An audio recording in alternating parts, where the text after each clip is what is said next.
La cigale et la fourmi.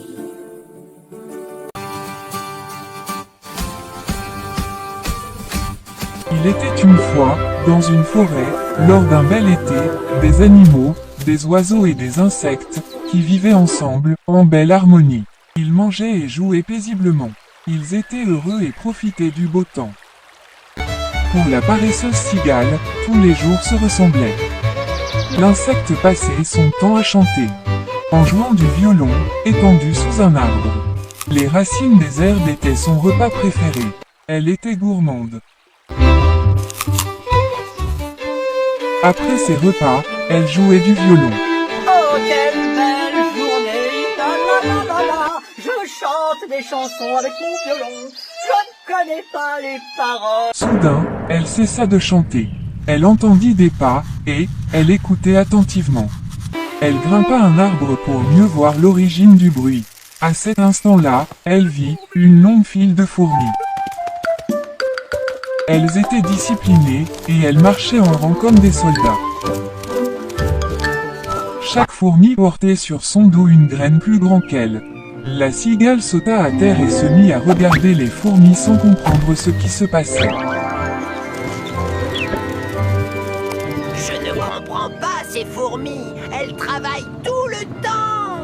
Elle vit alors une fourmi qui venait vers elle. La fourmi portait sur son dos une lourde graine.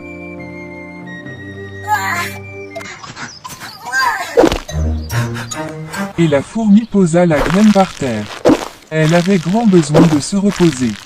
Elle était tellement fatiguée qu'elle se mettait à suer. La cigale regardait la fourmi avec pitié. Vous déménagez quelque part? Non. Mais ne me dis pas qu'une grande catastrophe arrive, c'est pour ça que vous fuyez? Mais non! Mais qu'est-ce que vous fabriquez? On rapporte de la nourriture. Ah d'accord. Eh bien, vous devez attendre beaucoup d'invités. Non, on fait nos réserves pour l'hiver. Vous faites des réserves pour l'hiver? Pourquoi? Vous avez tout le temps. C'est l'été. L'hiver n'est pas encore arrivé. Amusez-vous, profitez plutôt du beau temps. Oui, et après? Qu'est-ce qu'on fera l'hiver venu? Je suis sûr que vous trouverez de quoi vous amuser, t'inquiète pas. Tu ne penses vraiment qu'à t'amuser? Qu'est-ce que nous mangerons? Eh bien, quand l'hiver sera là, il sera bien temps d'y penser. Pour l'instant, c'est l'été, il y a toute la nourriture qu'on veut. Lassée d'entendre ces banalités, la fourmi essaya de soulever la charge, mais en vain. Elle s'assit et se mit à penser à ce qu'elle devait faire pour terminer son travail. Alors, elle demanda à la cigale de l'aider à soulever la charge. Je dois rejoindre mes camarades. Tu peux m'aider à charger cette graine sur mon dos? Un chanteur et un artiste comme moi ne doit pas soulever de charge aussi lourde. Agacée par la réponse égoïste de la cigale, la fourmi décida de soulever la charge toute seule. Ah, je vais quand même te donner un coup de main. La cigale ramassa la grosse graine, et la plaça sur le dos de la fourmi. La fourmi remercia la cigale et s'en alla. Pauvre petite, tous ces efforts pour rien. La cigale s'installa sous un arbre et se mit à chanter en jouant du violon. La la la, je chante des chansons avec mon violon et je profite de cette belle saison. La la la. Un écureuil en colère sortit du tronc d'un arbre. Ça suffit! Arrête ça, s'il te plaît! Va chanter ta chanson ailleurs! J'essaie de me reposer, moi! Vexée, la cigale s'arrêta de chanter, ramassa son violon. Elle regarda avec mépris l'écureuil et quitta les lieux. Ils ne savent pas apprécier les véritables artistes dans cette forêt. L'été était si beau que les fourmis continuaient à transporter leurs graines dans les fourmilières. On dirait des vrais soldats. Cependant, la cigale mangeait et chantait, sans s'intéresser à ce qui se passait autour d'elle. Enfin l'hiver arriva, et le froid s'installa, dans la forêt. Les fourmis sortirent leur tête, de leur fourmilière. Elles virent un paysage étrange. La neige recouvrit toute la forêt. Cependant, la petite fourmi éprouvait de la pitié pour tous les animaux qui vivaient dans la forêt, qui avaient faim et qui tremblaient de froid. La pauvre cigale n'avait pas mangé depuis longtemps. Elle reprenait petit à petit ses forces. Elle ne pouvait ni jouer ni chanter car elle était très fatiguée. Elle pensait avec nostalgie aux beaux jours de l'été. Ah, c'était le bon temps.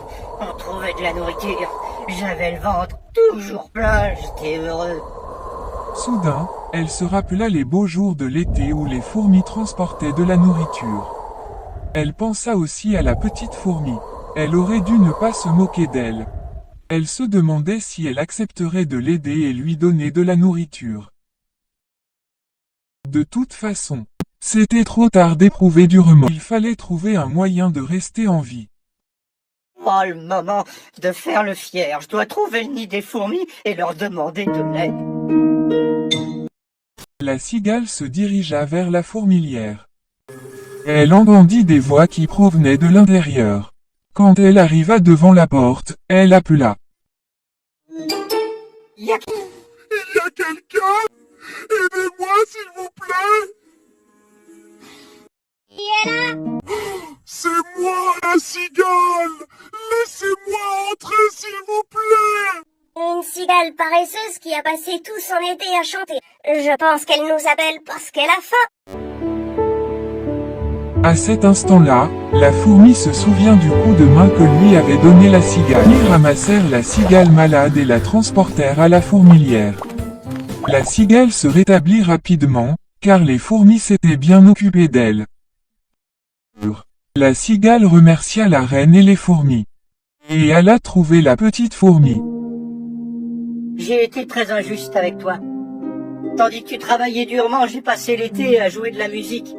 Et pourtant, tu m'as prévenu, mais je t'ai pas prise au sérieux. Je regrette. Que ça te serve de leçon au moins. Nous aussi on aurait bien aimé s'amuser cet été. Mais on devait penser à l'avenir. Si on n'avait pas fait des réserves de nourriture, on aurait été dans la même situation que toi. Pour les remercier, la cigale leur avait joué une belle mélodie.